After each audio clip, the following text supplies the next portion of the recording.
नमः शिवाय। नमो नारायणाय। जब यह सृष्टि अपने रहस्यमय स्वरूप में प्रकट हुई, तब न आकाश केवल शून्य था, न पृथ्वी केवल स्थिर, बल्कि प्रत्येक दिशा जीवन से स्पंदित थी।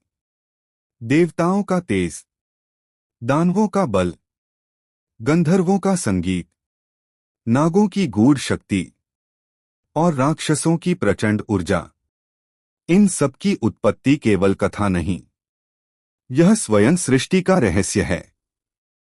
किसने देवताओं को अमरत्व दिया? दानवों को अपार शक्ति क्यों प्राप्त हुई? नागों को पृथ्वी का आधार क्यों कहा गया? गंधर्व स्वर्ग के गायक कैसे बने? और राक्षसों को भय का प्रतीक क्यों माना गया? इन प्रश्नों के उत्तर पद्म पुराण के इस दिव्य अध्याय में छिपे हैं।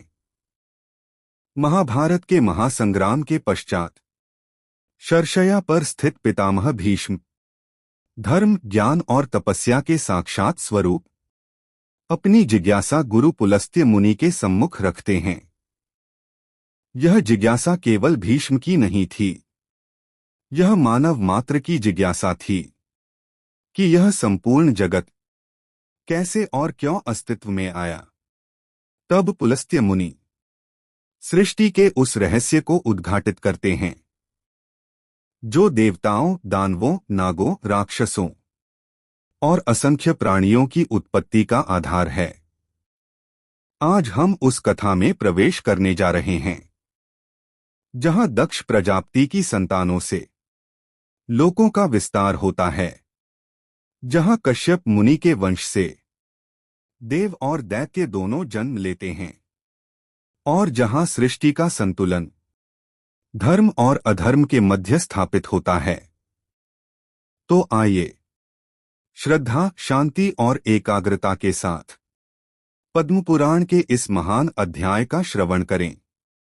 भीष्म जी ने कहा, गुरुदेव, देवताओं, दानवों, गंधर्वों, नागों और राक्षसों की उत्पत्ति का आप विस्तार के साथ वर्णन कीजिए। पुलस्त्य जी बोले, कुरुनंदन, कहते हैं पहले के प्रजावर्ग की सृष्टि संकल्प से, दर्शन से तथा स्पर्श करने से होती थी, किंतु प्रचेताओं के पुत्र दक्ष प्रजापति के बाद मैथुन से प्रजा की उत्पत्ति होने लगी। दक्ष ने आदि में जिस प्रकार प्रजा की सृष्टि की, उसका वर्णन सुनो। जब वे पहले के नियमानुसार सड्डूल्प आदि से देवता, ऋषि और नागों की सृष्टि करने लगे, किंतु प्रजा की वृद्धि नहीं हुई, तब उन्होंने मैथुन के द्वारा अपनी पत्नी वीरिणी के गर्भ से 60 कन्याओं को जन्म दिया। उनमें से उन्होंने 10 धर्म को, 13 कश्यप को, 27 चंद्रमा को, 4 अशिष्टनेमि को, 2 भृगुपुत्र को, 2 बुद्धिमान कुशाश्व को तथा 2 महर्षि अड्भिरा को ब्याह दी। वे सब देवताओं की जननी हुई। उनके वंश विस्तार का आरंभ से ही वर्णन करता हूं, सुनो। अरुंधति, बसु, जामी, लंबा, भानु, मरुत्वतो, सड्डूल्पा, मुहूर्ता, साध्या और विश्वाये 10 धर्म की पत्नियां बताई गई हैं। इनके पुत्रों के नाम सुनो। विश्वा के गर्भ से विश्वेदेव हुए। साध्या ने साध्य नामक देवताओं को जन्म दिया। मरुत्वती से मरुत्वान नामक देवताओं की उत्पत्ति हुई।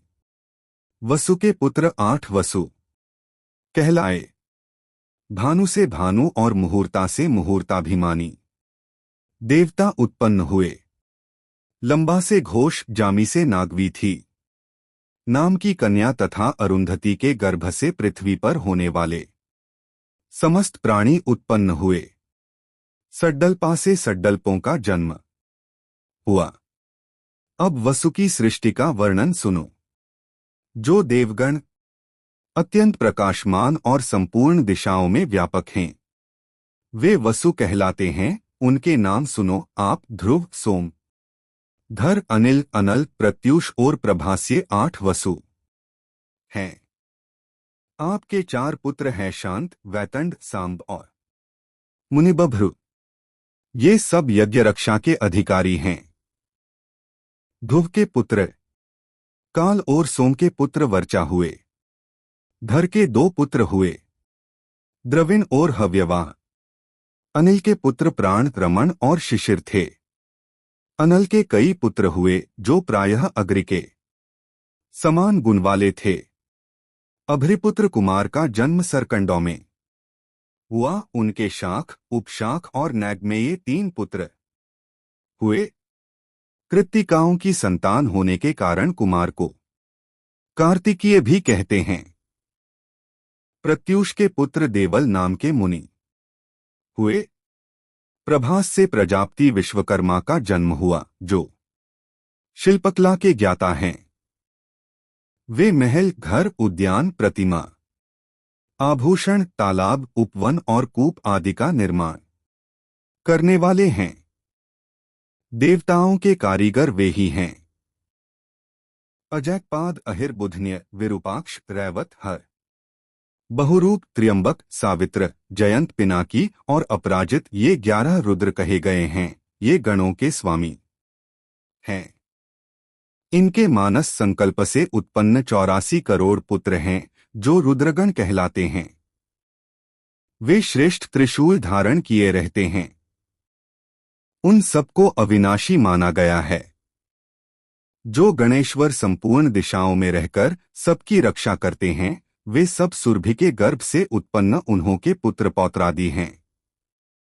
अब मैं कश्यप जी की स्त्रियों से उत्पन्न पुत्र पौत्रों का वर्णन करूंगा। अदिति, दिति, दनु, अरिष्टा, सुरसा, सुरभि, विंता, ताम्रा, क्रोधवशा, इरा, कद्रु, खसा और मुनि ये कश्यप जी की पत्नियों के नाम हैं। इनके पुत्रों का वर्णन सुनो। चाक्षुष मनवंतर में जो तुषित नाम से प्रसिद्ध देवता थे, वे ही वैवस्वत मनवंतर में 12 आदित्य हुए। उनके नाम हैं इंद्र, धाता, भग, त्वष्टा, मित्र, वरुण, अर्यमा, विवस्वान, सविता, पूषा, अंशुमान और विष्णु। ये सहस्रों किरणों से सुशोभित 12 आदित्य माने गए हैं। इन श्रेष्ठ पुत्रों को देवी अदिति ने मरीचिनंदन कश्यप के अंश से उत्पन्न किया था। कृशाश्व नामक ऋषि से जो पुत्र हुए, उन्हें देव प्रहड़ कहते हैं। ये देवगण प्रत्येक मनवंतर और प्रत्येक कल्प में उत्पन्न एवं विलीन होते रहते हैं। भीष्म, हमारे सुनने में आया है कि दिति ने कश्यप जी से 2 पुत्र प्राप्त किए, जिनके नाम थे हिरण्यकशिपु और हिरण्याक्ष। हिरण्यकशिपु से 4 पुत्र उत्पन्न हुए, प्रहलाद, अनुहाद, संहाद और हाद। प्रहलाद के 4 पुत्र हुए, आयुष्मान, शिबी, वाष्कली और चौथा विरोचन। विरोचन को बलि नामक पुत्र की प्राप्ति हुई। बलि के 100 पुत्र हुए।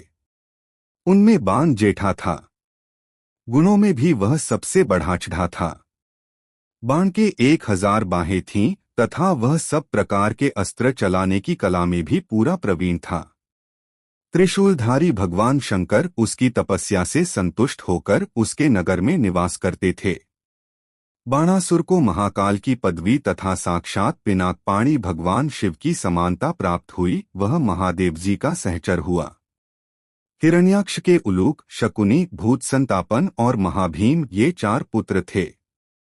इनसे 27 करोड़ पुत्र पौत्रों का विस्तार हुआ। वे सभी महाबली, अनेक रूपधारी तथा अत्यंत तेजस्वी थे। दनु ने कश्यप जी से 100 पुत्र प्राप्त किए। वे सभी वरदान पाकर उन्मत्त थे। उनमें सबसे ज्येष्ठ और अधिक बलवान विप्रचित्ति था।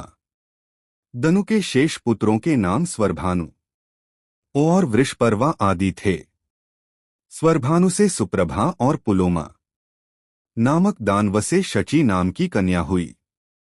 मय के 3 कन्याएं हुई, उपदानवी, मंदोदरी और कुहू। वृषपर्वा के 2 कन्याएं थीं, सुंदरी, शर्मिष्ठा और चंद्रा। वैश्वानर के भी 2 पुत्रियां थीं, पुलोमा और कालका। ये दोनों ही बड़ी शक्तिशालिनी तथा अधिक संतानों की जननी हुई। इन दोनों से 60,000 दानवों की उत्पत्ति हुई। पुलोमा के पुत्र पौलोम और कालका के कालखने या कालके। कहलाए ब्रह्माजी से वरदान पाकर ये मनुष्यों के लिए अवध्य हो गए थे और हिरण्यपुर में निवास करते थे। फिर भी ये अर्जुन के हाथ से मारे गए। विप्रचित्ति ने सिंहिका के गर्भ से एक भयड्डूर पुत्र को जन्म दिया, जो सैंहिके राहु के नाम से प्रसिद्ध था। हिरण्यकशिपु की बहन सिंहिका के कुल 13 पुत्र थे, जिनके नाम ये हैं कंस, रद्धु, नल, वातापी, इलवल, नमुचि, खसरिम, अंजन, नरक, कालनाभ, परमाणु, कल्पवीर्य तथा धनुवंश विवर्धन संहाद दैत्य के वंश में निवातकवचों का जन्म हुआ। वे गंधर्व, नाग, राक्षस एवं संपूर्ण प्राणियों के लिए अवध्य थे। परंतु वीरवर अर्जुन ने संग्राम भूमि में उन्हें भी बलपूर्वक मार डाला। ताम्रा ने कश्यप जी के वीर्य से 6 कन्याओं को जन्म दिया, जिनके नाम हैं शुकी, येनी, भासी, सुगृधि, गृप्रिका और शुचि। शुकी ने शुक और उल्लू नाम वाले पक्षियों को उत्पन्न किया। येनी ने येनों, बाजों को तथा भासी ने कुरर नामक पक्षियों को जन्म दिया। गृधि से गृध्र और सुगृभि से कबूतर उत्पन्न हुए तथा शुचि ने हंस, सारस, कारंड एवं छूब नाम के पक्षियों को जन्म दिया। यह ताम्रा के वंश का वर्णन हुआ।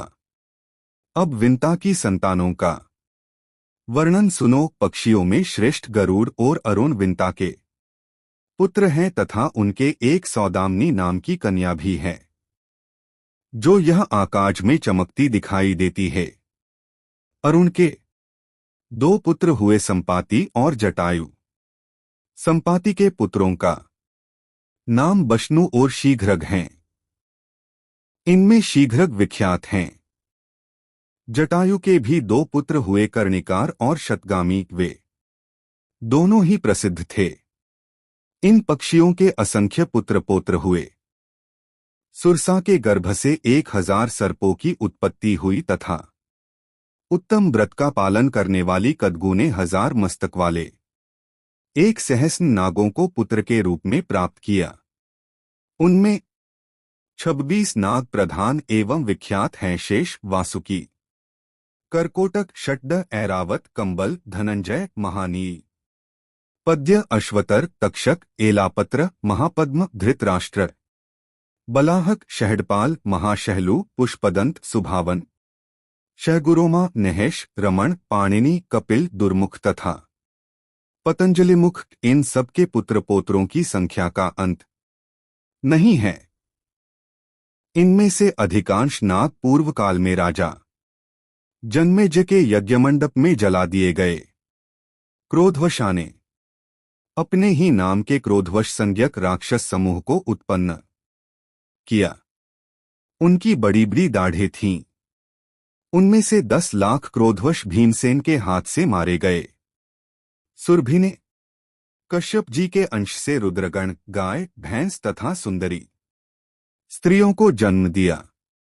मुनि से मुनियों का समुदाय तथा अप्सराएं प्रकट हुईं। अरिष्टा ने बहुत से किन्नरों और गंधर्वों को जन्म दिया। इरा से तृण, वृक्ष, लताएं और झाड़ियां, इन सबकी उत्पत्ति हुई। खसा ने करोड़ों राक्षसों और यक्षों को जन्म दिया। भीष्म, ये सैकड़ों और हजारों कोटियां कश्यप जी की संतानों की हैं। यह स्वारोचिष मनवंतर की सृष्टि बताई गई है। सबसे पीछे दिति ने कश्यप जी से 49 मरुदगणों को उत्पन्न किया, जो सबके सब धर्म के ज्ञाता और देवताओं के प्रिय हैं।